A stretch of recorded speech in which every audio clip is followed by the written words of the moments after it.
NMIMS परीक्षा 2023 19 नवंबर 2023 को जो आपके क्लास 8th वालों के लिए एनएमएमएस का पेपर होना है, उसके लिए वीडियो काफ़ी इंपॉर्टेंट है। जो ये वीडियो शुरू से अंत तक देखेगा निश्चित रूप से 19 नवंबर के पेपर में और आगे के जितने भी पेपर होंगे, चाहे आपके बिहार बोर्ड हो या फिर आपके हिमाचल बोर्ड हो, तो उन सभी के लिए ये वीडियो काफ़ी इंपॉर्टेंट है। और ये 19 तारीख को जिनके हरियाणा में और राजस्थान में जिनके पेपर हैं उनके लिए तो इम्पोर्टेंट है ही, साथ ही बाकी जिनके जो बाद में पेपर होंगे उनके लिए भी वीडियो काफ़ी इंपॉर्टेंट है। तो आप वीडियो को शुरू से अंत तक देखेंगे तो ही आपको फ़ायदा मिलेगा। आपका ये जो पेपर की पीडीएफ है, इसके अलावा और भी कई सारे पेपर मैंने इस ऐप के ऊपर उपलब्ध अपलोड करेंगे, तो आप वहाँ से मिल जाएंगे। अगर आप टेस्ट देना चाहते हैं इस परीक्षा का, तो आप उस टेस्ट का लिंक वीडियो के नीचे डिस्क्रिप्शन बॉक्स में दे रखा है, वहाँ पर आपको मिल जाएगा। कई विद्यार्थी कहते हैं कि पीडीएफ नहीं मिल रही, तो आपको स्टडी मटेरियल में मिल जाएगी। आपको एक फोल्डर मिलेगा स्टडी मटेरियल का, उसमें आपको पीडीएफ मिल जाएगी। अब आज के इस वीडियो में आपके 19 तारीख को जो पेपर है 180 नंबर का पेपर आएगा और 180 मिनट आपको मिलेंगे और 180 आपके प्रश्न आएंगे। तो 90 क्वेश्चन आपके मेट के आएंगे, 90 क्वेश्चन आपके सेट के आएंगे। मेट में आपके ये मेंटल एबिलिटी के प्रश्न आते हैं और सेट में आपके सामाजिक के, विज्ञान के और गणित के प्रश्न आते हैं। तो आपको सबसे पहले मैं आपके जो सेट के क्वेश्चन आएंगे सामाजिक के, विज्ञान के, गणित के, वो बता देता हूँ। बाद में फिर आपके मेंटल एबिलिटी के जो क्वेश्चन हैं उनको भी हम इस वीडियो में सॉल्व करेंगे। आपके पेपर होने के बाद में आप मुझे अपना पेपर इस नंबर पर भेज सकते हैं 75 68 35 0069, और सबसे पहले आपको वीडियो सॉल्यूशन यहाँ पे उपलब्ध करवा दिया जाएगा। पेपर आपको साफ फोटो खींचकर भेजना है ताकि आपकी जो वीडियो सॉल्यूशन अच्छी प्रकार से करवाई जा सके। तो ये 90 क्वेश्चन तो आपके ये पूछे जाएंगे मेंटल एबिलिटी के। तो ये पेपर आपके सामने है पूरे अच्छी प्रकार से। इन सभी प्रश्नों को बाद में हम हल करेंगे। पहले आपके जो विज्ञान के, सामाजिक के, इन प्रश्नों को हम इस वीडियो में देख लेते हैं। तो सबसे पहले आपका जो विज्ञान का पेपर है वो देख लेते हैं। इसके विज्ञान का तो मैंने करवा रखा है, बाद में हम वापस देख लेंगे। पहला में इसमें आपके सामाजिक के जो क्वेश्चन पूछे जाएंगे उनको देख लेते हैं। सामाजिक में आपके जो क्वेश्चन है, एक क्वेश्चन ये बनता है कि बक्सर का युद्ध कब हुआ था। तो 1764 में ये बक्सर का युद्ध हुआ था। और एक आपके 1757 में युद्ध हुआ था प्लासी का युद्ध, ये भी याद करना है। प्लासी का युद्ध कब हुआ था, तो प्लासी का युद्ध 1757 में हुआ था। और क्रांति जो हुई थी 1857 की क्रांति, वो आपकी मेरठ से शुरू हुई थी और राजस्थान में नसीराबाद से शुरू हुई थी 1857 की क्रांति। पहली इंग्लिश फैक्ट्री 1661 में किस नदी के किनारे शुरू की गई थी, तो ये हुगली नदी के किनारे शुरू की गई थी, हुगली नदी के किनारे। अगला प्रश्न है शेर मैसूर के नाम से किसको जाना जाता है, तो टीपू सुल्तान को शेर ए मैसूर के नाम से जाना जाता है। नेक्स्ट है स्थायी बंदोबस्त 1793 लागू किया गया था। इस समय भारत का गवर्नर कौन था, तो ये लॉर्ड कॉर्नवालिस थे, कॉर्नवालिस। ये आपको अच्छी प्रकार से याद रखना है। डलहौजी की हड़प नीति आपको याद करनी है, डलहौजी की हड़प नीति।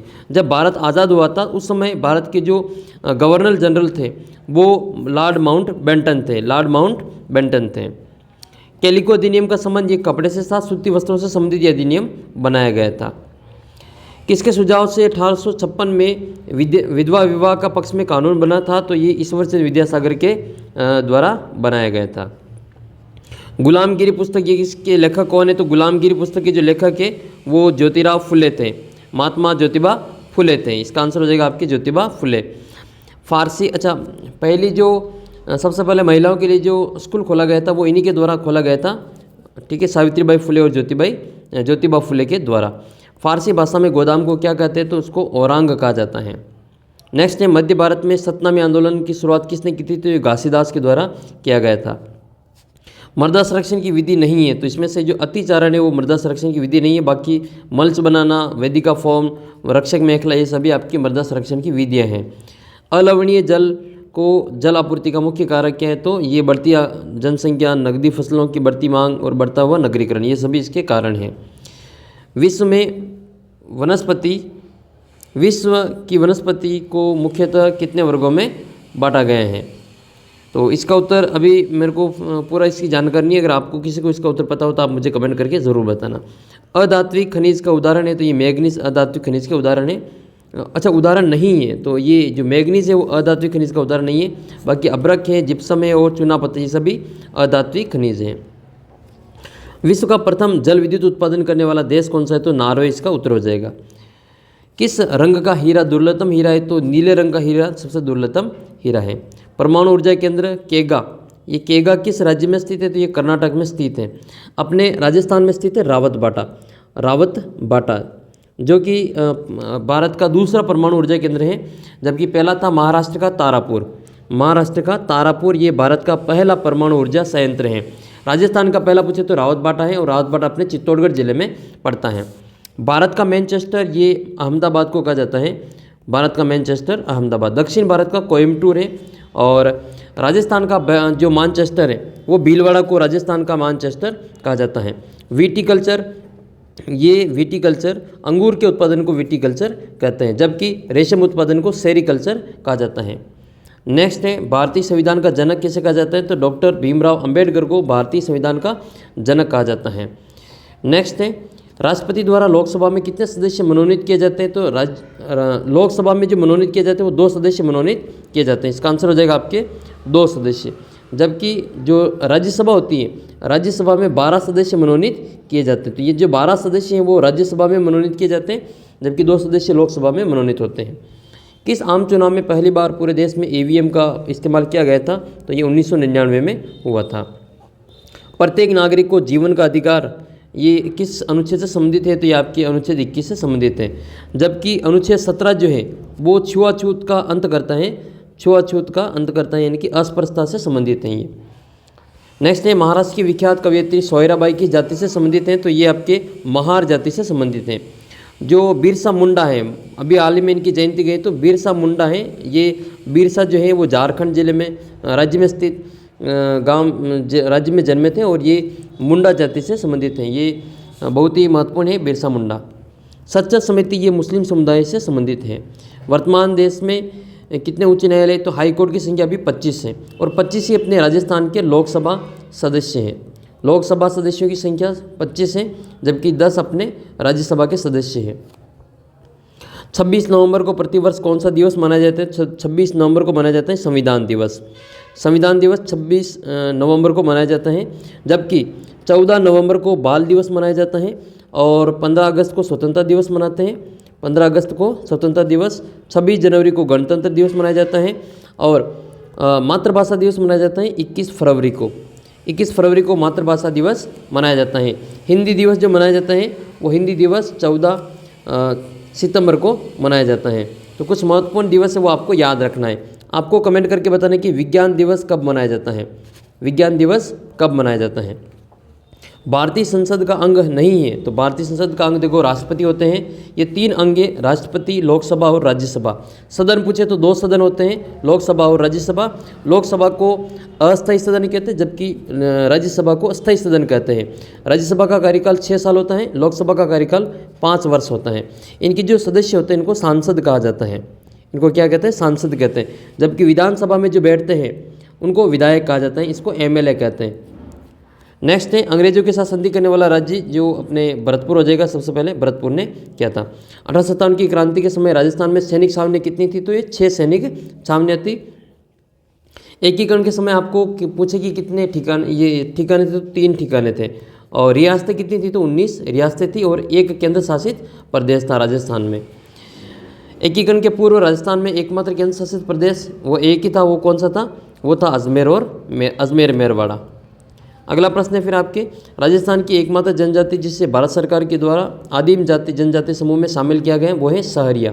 सहरिया ये 12 जिले में निवास करते हैं, और ये किशनगंज और शाहबाद तहसील है, वहाँ पर ये सबसे ज़्यादा पाए जाते हैं। सबसे ज़्यादा खनिज राजस्थान में रॉक फास्फेट पाया जाता है। और अगला प्रश्न है कि राजस्थान में पहली रेल कब चलाई गई थी, तो ये 1874 में चलाई गई थी, आगरा फोर्ट से बांदीकुई। सांझा अभियान ये बाल विवाह को रोकने के लिए ये शुरू किया गया था। काली सिंध और आहू नदी के संगम पर कौन सा किला स्थित है, तो ये आपके गागरोन का किला है, जो कि एक जल दुर्ग का उदाहरण है। लोहागढ़ दुर्ग ये भरतपुर जिले में आता है, और ये मिट्टी का बना हुआ किला है। जालौर का किला ये जालौर जिले में स्थित है। कुंभलगढ़ का जो किला है वो राजसमंद जिले में आता है, और इसी कुंभलगढ़ जिले में किले में महाराणा प्रताप का जन्म हुआ था। नेक्स्ट है आपके गणित के क्वेश्चन। तो गणित के भी कुछ क्वेश्चन देख लेते हैं, फिर आपके विज्ञान के क्वेश्चन भी बता देते हैं। इसमें आपको मान बताने की इसका कितना मान आएगा। सबसे पहले बोर्ड मास के नियम से पहले बड़ा कोष्टक हल करेंगे, तो ये हल करेंगे तो इसमें माइनस का 6 आएगा, और माइनस के 6 में माइनस के 2 का भाग देंगे तो प्लस का 3 उत्तर आएगा, तो प्लस के 3 इसके आंसर हो जाएंगे। मिश्र भिन्न में बदलना है तो इसमें 12 का भाग देंगे, 66 में तो 12 का भाग 5 बार जाएगा, 12 पंजे 60, और फिर 6 बचेंगे और 12 नीचे लिखेंगे। तो ये 5 सही 1/2 इसका उत्तर हो जाएगा। 6/12 1/2 होता है, तो इसका उत्तर डी होगा। अगला प्रश्न है, नेक्स्ट है, असत्य कथन को आपको चुनना है।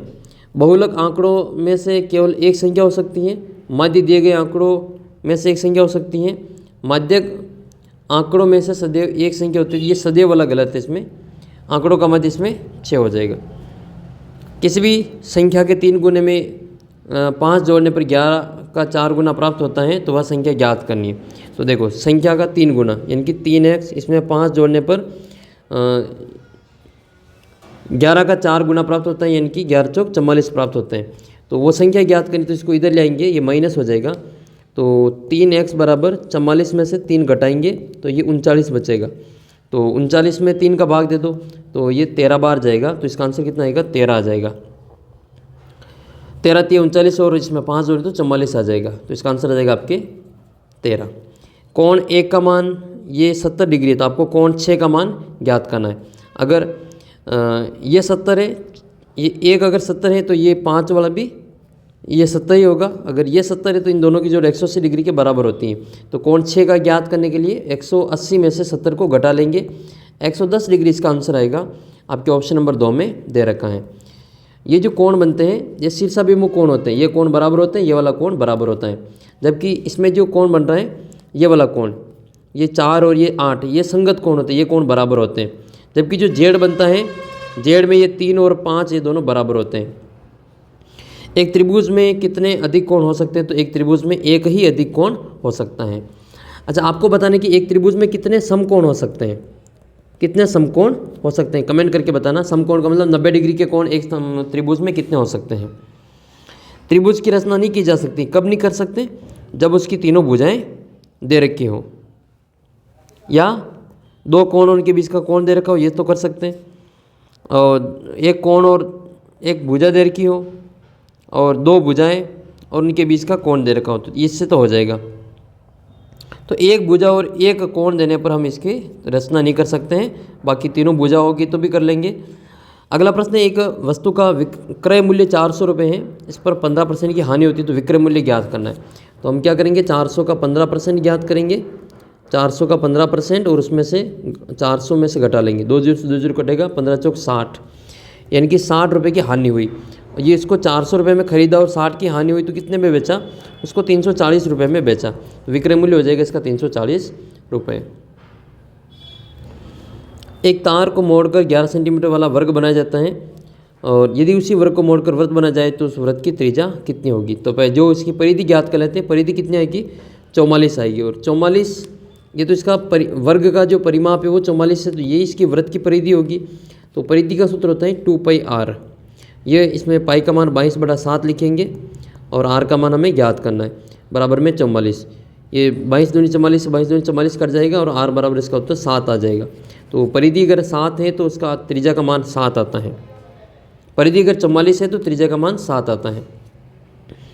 नेक्स्ट क्वेश्चन है, पाइथागोरस त्रिकोण की सबसे छोटी संख्या 8 है, तो अन्य 2 समूह कौन सा होगा? तो ये 8, 15 और 17 होगा। 42 के घन का इकाई अंक क्या होगा? तो 2 का घन करेंगे तो 8 आता है, तो इसका उत्तर भी 8 आएगा। किस संख्या का व्युत्क्रम नहीं होगा? तो 0 का व्युत्क्रम नहीं हो सकता है।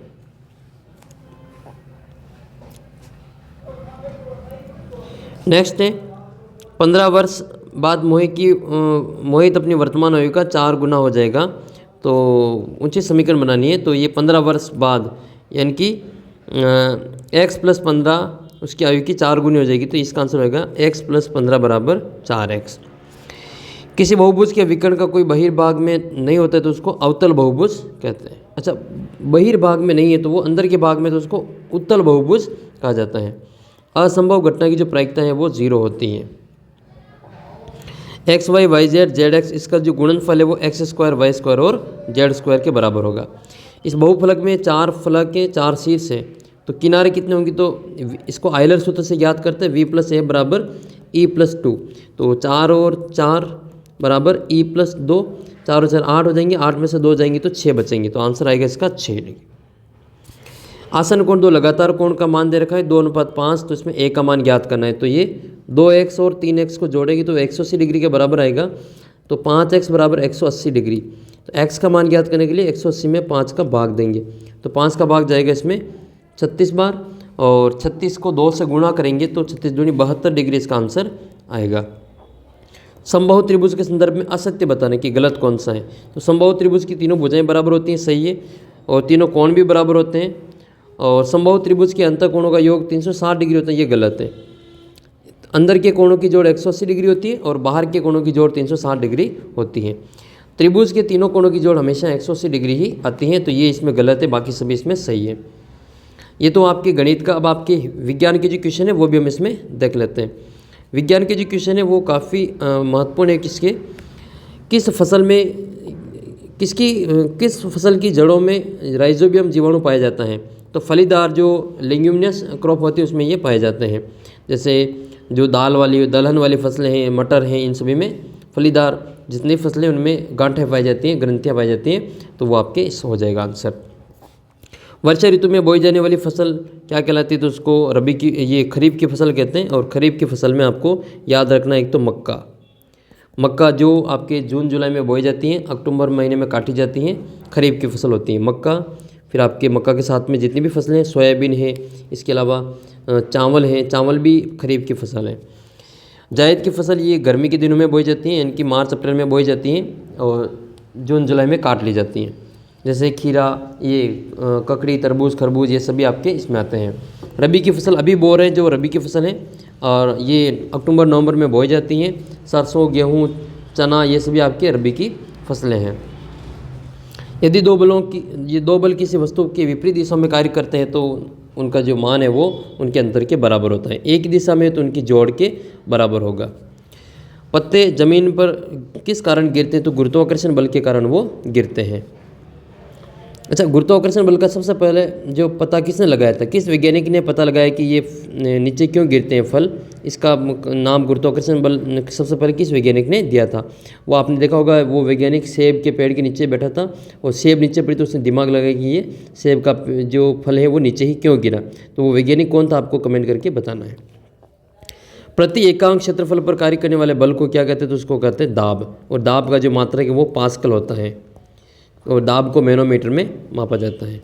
मलेरिया किसके कारण होता है? तो मलेरिया ये प्रोटोजोआ जो मादा एनाफिलिस मच्छर होता है उसके कारण फैलता है। जबकि हैजा जो है, हैजा वो जीवाणु के कारण फैलता है। टाइफाइड है वो भी जीवाणु के कारण फैलता है। पेनिसिलियम जो है ये कवक है। पेनिसिलियम क्या है? एक कवक है। एक पौधा होता है अमरबेल।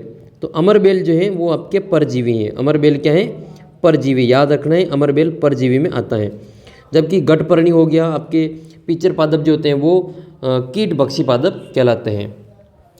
दांतों का वह गुण जिसके कारण उनके पीट कर चादर में बदला जा सकता है उसको कहते हैं आघातवर्धनीता। क्या कहते हैं उसको? आघातवर्धनीता।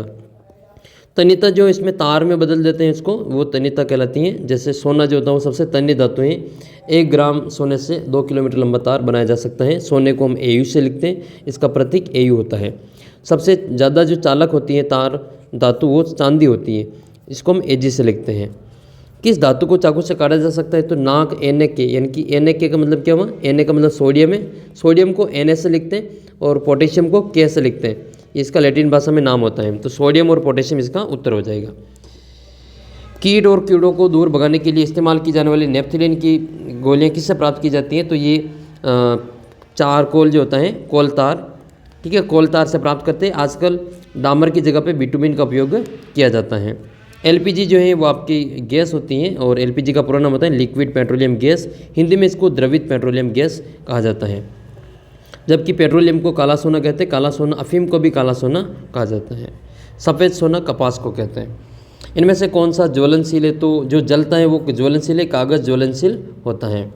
न्यूनतम तापमान जिस पर कोई पदार्थ आग पकड़ता है तो उसको ज्वलन ताप कहते हैं। इनमें से कौन सा प्राकृतिक बहुलक है? तो जो कपास है वो प्राकृतिक बहुलक है। कपास के अलावा जो रेशम है वो रेशम भी एक प्राकृतिक बहुलक के रूप में जाना जाता है। जबकि रेयान, पॉलिस्टर, ये जब भी सभी जो कृत्रिम है। रेयान को कृत्रिम रेशम कहा जाता है। मुर्गी का अंडा क्या है? एकल कोशिका है ये। और मुर्गी में बाह्य निषेचन पाया जाता है। सीएनजी क्या है, तो सीएनजी महानगरों में वाहनों में ईंधन के रूप में जो कम प्रदूषण फैलाता है, ये एक ईंधन है, स्वच्छ ईंधन के रूप में इसको जाना जाता है। सीएनजी का पूरा नाम क्या होता है, तो सीएनजी का पूरा नाम होता है कंप्रेस्ड नेचुरल गैस, संपीड़ित प्राकृतिक गैस। ताजमहल किससे प्रभावित हो रहा है, तो ये वायु प्रदूषण के कारण इसका जो रंग है वो सफ़ेद से पीला हो रहा है। इसको संगमरमर का कैंसर भी कहते हैं। ये अम्ल वर्षा के कारण, वायु प्रदूषण के कारण हो रहा है, तो इसका रंग जो पीला हो रहा है। ये ताजमहल आगरा में स्थित है। इसका जो निर्माण है वो शाहजहाँ ने करवाया था।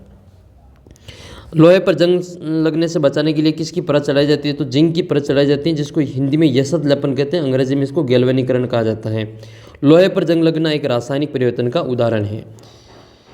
बिजली का लैंप ये ताप प्रभाव पर आधारित है। विद्युत धारा का सुचालक पदार्थ कौन सा है, तो इसमें से जो कीलें हैं वो विद्युत धारा का सुचालन करती हैं। पृथ्वी का झुका होना, यानी पृथ्वी का झुकना किसके लिए उत्तरदायी, तो ऋतुओं का परिवर्तन पृथ्वी के झुके होने के कारण होता है, जबकि पृथ्वी जो घूम रही है उसके कारण दिन रात बनते हैं। तो दिन रात में परिवर्तन ये पृथ्वी के घूर्णन के कारण होता है। आंतरिक निषेचन नहीं होता है, तो इसमें से गाय है, इसमें भी आंतरिक होता है, कुत्ते में भी आंतरिक होता है, मानव में भी आंतरिक निषेचन होता है, लेकिन मछली और मुर्गी ये दोनों में बाह्य निषेचन होता है। तारों के बीच की जो दूरी वो प्रकाश वर्ष में मापी जाती है। सौर मंडल का सबसे बड़ा ग्रह कौन सा है, तो सबसे बड़ा ग्रह हो जाएगा बृहस्पति। बुध सबसे नज़दीक है और शनि के ऊपर वलय है, जो वलय वाला जो रिंग वाला जो ग्रह वो शनि है। जबकि मंगल ग्रह को ये लाल ग्रह कहा जाता है, इसको रेड स्टार कहते हैं। जबकि एक ग्रह है शुक्र, शुक्र ग्रह को ये जो शुक्र ग्रह है वो इवनिंग स्टार कहते हैं इसको, या मॉर्निंग स्टार भी कहते हैं, भोर का या सांझ का तारा कहते हैं, और ये पृथ्वी की जुड़वा बानी के रूप में इसको जाना जाता है। जबकि पृथ्वी को जो नीला ग्रह कहा जाता है, पृथ्वी पर 71% पानी होने के कारण और 29% धरती होने के कारण इसको नीला ग्रह कहा जाता है। वे प्रजातियाँ जो विलुप्त होने के कगार पर हैं, इसको संकटग्रस्त प्रजातियाँ कहा जाता है। प्रकृति में अक्षय प्राकृतिक संसाधन कौन सा है, तो वो असीमित होते हैं, जिनकी मात्रा कभी भी समाप्त नहीं होती है। पेड़ पौधों में पत्ती का रंग हरा किसके कारण होता है, तो वो क्लोरोफिल वर्णक होता है, उसके कारण होता है। खून का जो रंग है वो लाल होता है, इसका कारण है हीमोग्लोबिन। प्राकृतिक सूचक क्या है, तो हल्दी इसमें प्राकृतिक सूचक है, बाकी मेथिल ऑरेंज, नमक, लैक्टिक अम्ल ये कृत्रिम सूचक है। सजीव शरीर किससे अपशिष्ट पदार्थ को बाहर निकालना क्या कहलाता है, तो उसको उत्सर्जन कहते हैं। बल का जो मात्रक है वो न्यूटन होता है। और आवृत्ति को व्यक्त किया जाता है, तो आवृत्ति को हर्ज में व्यक्त किया जाता है। मानव के जो कान है वो 20 से लगाकर 20 किलो हर्ज या फिर 20,000 हर्ज तक की जो ध्वनि है वो मानव के कान सुन सकते हैं। इससे कम नहीं सुन सकते, इससे ज़्यादा वाली ध्वनि को मानव के कान नहीं सुन सकते। हवा में उच्चतम प्रतिशत कौन सी गैस होती है, तो नाइट्रोजन होती है। नाइट्रोजन का जो परसेंट है वो 78% है, जबकि ऑक्सीजन कितना परसेंट है, वो 21% ऑक्सीजन है। जो कार्बन डाइऑक्साइड है वो 0.03% है। ट्यूबलाइट में ऑर्गन गैस भरी जाती है, ध्यान रखना है, जल वाष्प और ऑर्गन गैस। और चिप्स की थैली में नाइट्रोजन गैस भरी जाती है। बेकेलाइट और मेलामाइन किसका उदाहरण है, तो थर्मोसेटिंग प्लास्टिक का ये उदाहरण है। जीवित जीवों का मूलभूत संरचनात्मक इकाई क्या है, तो ये आपकी कोशिका। कोशिका की खोज किसने की, आप कमेंट करके बताना। अच्छा, कोशिका का शक्ति ग्रह किसको कहते हैं, पावर हाउस किसको कहा जाता है, कमेंट करके आप बताइए। कोशिका की जो आत्मघाती थैली है वो लाइसोसोम को कहा जाता है। किस किताब को सभी लुप्त प्राय और दुर्लभ प्रजातियों का रिकॉर्ड रखती है, तो वो रेड डाटा बुक है। लाल आंकड़ों की किताब वो लुप्त प्राय और दुर्लभ प्रजातियों का रिकॉर्ड रखने का कार्य करती हैं। विटामिन सी की कमी से होने वाला रोग कौन सा है, तो स्कर्वी जो रोग है वो विटामिन सी की कमी से होता है। रिकेट्स विटामिन डी की कमी से होता है। विटामिन डी को गरीब का विटामिन कहा जाता है, क्योंकि इसको सभी प्राप्त कर सकते हैं। बेरी विटामिन बी की कमी से होता है। रतुंदी विटामिन ए की कमी से होता है। अच्छा, गलगंड या गेंगा रोग पूछे, तो गलगंड जो रोग है, गेंगा रोग या अवट्टू रोग जिसको गोइटर रोग भी कहते हैं, ये आयोडीन की कमी से होता है। और रक्त में आयरन की कमी से एनीमिया रोग हो जाता है, इसका आपको विशेष तौर पे याद रखना है। अब कुछ आपके जो मेंटल एबिलिटी के क्वेश्चन है वो भी हम इसमें देख लेते हैं। जैसे आपके कुछ क्वेश्चन इसमें दे रखे हैं कि पहला और दूसरा उसी प्रकार से संबंधित, जैसे कि न्यायालय से वकील है, तो अस्पताल में कौन होता है, अस्पताल में होते हैं मरीज। इसका आंसर हो जाएगा आपके मरीज। गुप्तचर जो होते हैं वो मुखबिर होता है, जबकि संवाददाता क्या करते हैं, वो संवाददाता जो होते हैं वो समाचार देने का कार्य करते हैं। रोग सफाई से, ठीक है, रोग सफाई से दूर होते हैं और दुर्घटना सावधानी से कम होती हैं। कार्य का मात्रक जूल होता है और क्षेत्रफल जो होता है वो मापा जाता है। कार्य जूल में मापा जाते हैं और क्षेत्रफल जो मापा जाता है वो हेक्टेयर में मापा जाता है। विषय बताइए, विषय इसमें बताना है कि इसमें कौन से विषय है। तो ये जो सोशियोलॉजी है वो एक विषय है। अच्छा, समाजशास्त्री विषय बतानी है तो विषय जो शिक्षा शास्त्र है, जो पेडागोजी वो विषय है, बाकी सभी जो अगला प्रश्न है फिर इसमें आपको त्रिभुज की संख्या बतानी। तो त्रिभुज इसमें दिखाई दे रहा है आपको 1, 2 और 3, तो ये दिखाई दे रहे हैं। फिर 3 के बाद में आपको ये तो एक हो गए, फिर ये एक पूरा है 4, तो 4 तो आपके ये हो रहे, फिर 2 2 वाले 1 और फिर ये 2, तो 4 और 2 6, और फिर जो त्रिभुज दिखाई दे रहे वो आपके ये वाले हो जाएंगे। तो एक तो ये और एक ये, 6 और 2 8, और एक ये पूरा एक त्रिभुज बनेगा 9, और फिर आपको इसमें 2 2 वाले इसमें ले लेने हैं, तो 9 और 1 10 इसमें त्रिभुज की संख्या हो जाएगी। इसमें भी आपको त्रिभुज बताने तो त्रिभुज हो जाएंगे इसमें 1 2 और ये 3 3 6 और 3 9 9, तो ये त्रिभुज हो रहे, और एक ये वाला 10 त्रिभुज, तो 10 टोटल इसमें त्रिभुज हो जाएगा। जैसे एक क्वेश्चन इसमें पूछा गया है कि किसी कूट भाषा में गिव को VIEG लिखा जाता है, तो ओवर को EVRO लिखा जाता है, तो उसी भाषा में डिस्क को क्या लिखा जाएगा। तो GIV, यानी कि पहला जो है वो लास्ट पे चला गया, ठीक है, पहला जो है वो लास्ट पे चला गया, तो इसमें पहला वो लास्ट में चला जाएगा। सेकंड जो है वो सेकंड पर ही है, सेकंड इसमें सेकंड पर ही आएगा, यानी कि ये I दूसरे नंबर पे हो और D सबसे लास्ट में, तो D सबसे लास्ट में, I सेकंड नंबर पे आपके ऑप्शन नंबर सेकंड में दे रखा है। किसी कोड भाषा में इंटेलिजेंस को ये लिखा जाता है, तो मैथमेटिकल को क्या लिखा जाएगा। तो देखो इसमें क्या है INTE, तो शुरू के जो 4 अक्षर है उनको वैसे ही उल्टा लिखा गया है। तो MATH को आपको क्या लिखेंगे HTAM लिखेंगे। तो HTAM किस में लिखा हुआ है HTAM, ये आपके ऑप्शन नंबर सेकंड में लिखा हुआ है। किसी कूट भाषा में आपके GO यानी गोन को 5% 2 हैश लिखा हुआ है, और मेडल को ये लिखा हुआ है, तो उसी भाषा में गोल्ड को क्या लिखेंगे।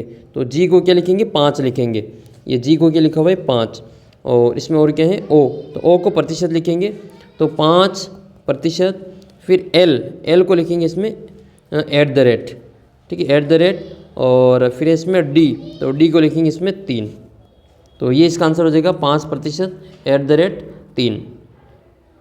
नेक्स्ट क्वेश्चन है, इसमें आपको एक विकल्प दिया गया, इसको दर्पण प्रतिबिंब बताना है कि इसका दर्पण प्रतिबिंब क्या होगा। तो इसका जो मुंह है वो उधर चला जाएगा, तो उधर जो इसका मुंह है वो केवल आपके ऑप्शन नंबर सेकंड में दे रखा है, ये इसका आंसर हो जाएगा। इसमें आपको जल प्रतिबिंब बनाने, यानी कि इसकी जो फोटो है वो नीचे आ जाएगी, जल प्रतिबिंब में इसकी फ़ोटो नीचे आ जाएगी, और नीचे वाला ऑप्शन आपके दे रखा है इसमें 4 में, तो 4 वाला उत्तर इसमें सही हो जाएगा।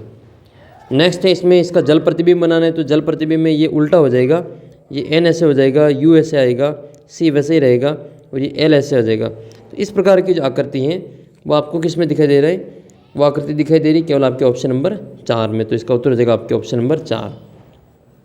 इसमें आपको दर्पण प्रतिबिंब बनाना है, तो ये जो M है वो पहले आएगा, ये A इसके बाद में आएगा, मलयालम। तो मलयालम में आपके MAL, तो MALAYALAM आपके ऑप्शन नंबर सेकंड में दे रखा है। इसका दर्पण प्रतिबिंब बताना है, तो ये 2 बाद में आएंगे, 2 बाद में वो पहले आ जाएंगे, तो ये 2 उल्टे आएंगे ऐसे, 2 1, ये Q 2 1 Q, फिर ये 3 उल्टे, फिर ये 4 उल्टे आएंगे, फिर ये S उल्टा आएगा, N भी आपके उल्टा आएगा, और A इस प्रकार से आएगा। तो ये आपके ऑप्शन नंबर B में सेकंड में दे रखा है। इसमें बताने की 2 अलग अलग स्थितियाँ दिखाई गई हैं, तो एक के ऊपर क्या होगा। तो एक के ऊपर देखो, एक के ऊपर 2 नहीं हो सकता है, एक के ऊपर ये 5 नहीं होगा, तो 2 और 5 तो नहीं होंगे, तो कट जाएंगे। तो फिर बचा क्या 3 और 4, तो इसका जो उत्तर है वो 3 भी नहीं होगा ये, तो इसका आंसर हो जाएगा आपके 4। एक पासे पर 6 पलकों पर ये अक्षर लिखे हुए हैं, पासे को 3 बार फेंका जाता है, इसमें विन्यास प्राप्त होते हैं। तो ए के उल्टे में क्या है वो आपको बताना है। देखो ए के बराबर में, ए के सामने बी, उसके नीचे बी और सी तो नहीं होगा, तो ये बी कट जाएगा और सी कट जाएगा। ई भी नहीं होगा, तो ये ई भी इसमें कट जाएगा। और इसमें डी भी कट जाएगा, तो इसका जो आंसर है वो आपके एफ हो जाएगा। नेक्स्ट है बिंदु 2 के विपरीत बताना है। तो 2 के विपरीत क्या होगा, तो 2 के विपरीत देखो 4 और 6, ये 5 और 3 तो नहीं होंगे, तो इसका आंसर हो जाएगा आपके 1। ये इसमें वेन आरेख दिया गए हैं, कितने लोग तीनों भाषाएं बोलते हैं। तो ये वाले लोग जो हैं वो आपके इंग्लिश बोलते हैं, ये वाले लोग हिंदी बोलते हैं और ये वाले लोग आपके तमिल बोलते हैं। तो इसमें जो बीच में आ रहा है एन, वो तीनों भाषाएं बोलने का कार्य करता है, इसका आंसर हो जाएगा एन। तो इस प्रकार के आपको सारे क्वेश्चन ये पीडीएफ में आपको ऐप के ऊपर डाल दूंगा, आप ऐप से डाउनलोड कर लेना और वहाँ पे देख लेना। सारे क्वेश्चन के आंसर आपको वहाँ पर भी मिल जाएंगे। टेस्ट भी आप दे सकते हैं, टेस्ट का लिंक वीडियो के नीचे डिस्क्रिप्शन बॉक्स में दे रखा है। यहाँ पर एक प्रश्न और कर लेते हैं इसमें, 7, 8, 9 और यहाँ पे क्या आएगा 10 आएगा, तो इसका आंसर क्या आ जाएगा 10 आ जाएगा। ये 10, 11 और 12, तो इसके बाद में 13 आएगा। तो ये 13 तो है नहीं, इसमें अपने को 10 चाहिए, तो 10 इसका आंसर है। 1, 3, 5, 7, 9, 11, अब क्या आ जाएगा 13 आ जाएगा, तो इसका आंसर होगा 13। फिर आपकी नेक्स्ट 21, 21, 21, ये तो सब में दे रखा है। 12, 14, 16, 20 और 12, 16, 20 और यहाँ पे आएगा आपके 24, 4, 4 का अंतर है, तो इसका आंसर क्या आ जाएगा 24 आ जाएगा। नेक्स्ट है फिर इसमें इसका डबल है, इसका भी डबल है, तो 13, 26 का डबल कितना हो जाएगा 52 हो जाएगा। अगला प्रश्न है 1, 3,